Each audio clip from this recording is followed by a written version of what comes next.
ప్రతి 2 సంవత్సరాలకు జరిగే జాతరకి ఎక్కడున్నా అందరం కలిసేవాళ్ళం. అందరం కలిసినప్పుడు అల్లరే, ఆనందంతో చిన్నపిల్లలం అయిపోయేవాళ్ళం. అలాగే లాస్ట్ టైం కూడా అందరూ కలిశారు. కానీ ఈసారి మాకు ఒక ప్రత్యేకత ఉంది. ఎందుకో తెలుసా? నీకు చూపించినట్టుగా నా చెల్లిని ఒక అబ్బాయి ప్రేమించడం. మా చెల్లిని ప్రేమించిన అబ్బాయి ఎవరు తెలుసా? మీ అన్నయ్య. మొదట్లో మేమందరం భయపడ్డాం, బాగా డబ్బున్నాను కదా ఏమంటారు అని. కానీ మీ నాన్న మంచోడు, పెళ్లి కొప్పుకున్నాడు. దాంతో ఇల్లంతా ఆనందంతో ఒక పండగలా మారిపోయింది. ఆ ఆనందాన్ని నేను మాత్రం మిస్ అయ్యాను. ఎందుకంటే నేను అప్పుడు డెహ్రాడూన్లో ఐఎఫ్ఎస్ ట్రైనింగ్లో ఉన్నాను.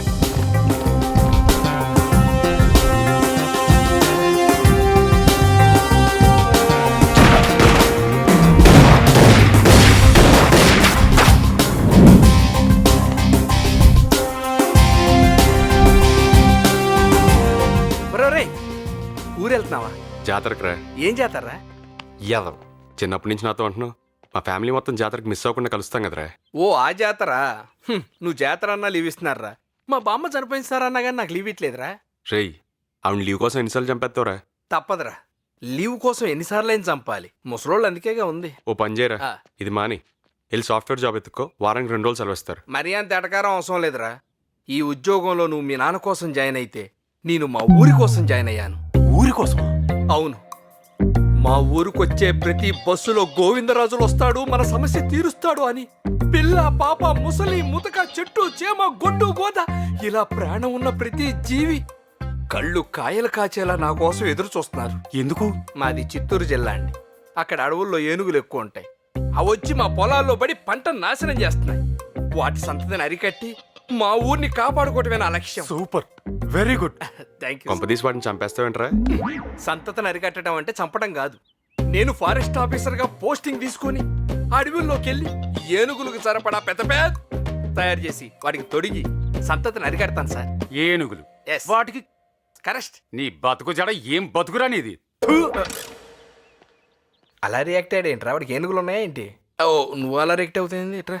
అలా కాకుండా మరి ఎలా రియాక్ట్ అవుతారా? ఓకే ఓకే, కోపడకలేరా. అవును, అచ్చు పెళ్లి విషయం ఈరోజు డిసైడ్ అవుద్దాను. ఏమైందిరా?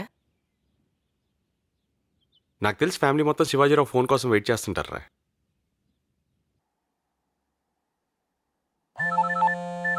అచ్చుకి ఫోన్. సార్, మీ పద్ధతి ఏం బాగాలేదు బావగారు. ఏమైంది సార్? నేను మిమ్మల్ని బావగారు అని పిలిచి దగ్గరవ్వాలనుకుంటున్నాను.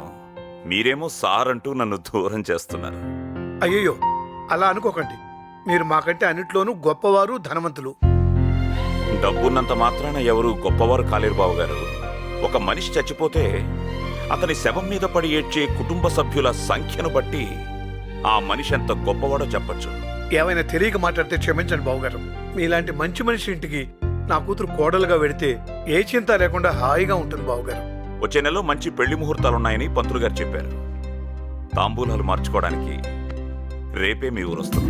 చాలా సంతోషం బావగారు. నిశ్చితార్థం చేసుకుంటాను, రేపే వస్తున్నా. వచ్చే నెలలోనే పెళ్ళంట. అప్పుడే దాని పెళ్లి కదా వచ్చేసి. ఫోన్ వచ్చిందా? ఏమన్నారు? ఏంటి అందరు అదలో ఉన్నారు? రేపే నిశ్చితార్థం. పెద్ద అంటే పెద్ద కాకపోతే రే గోవిందు, గుడ్ న్యూస్ రా. ఏంటి? అచ్చుకు రేపే ఎంగేజ్మెంట్. ఎంగేజ్మెంటా? వాటి అకేషన్ అయితే పార్టీ ఏరా? వాటేసుకో.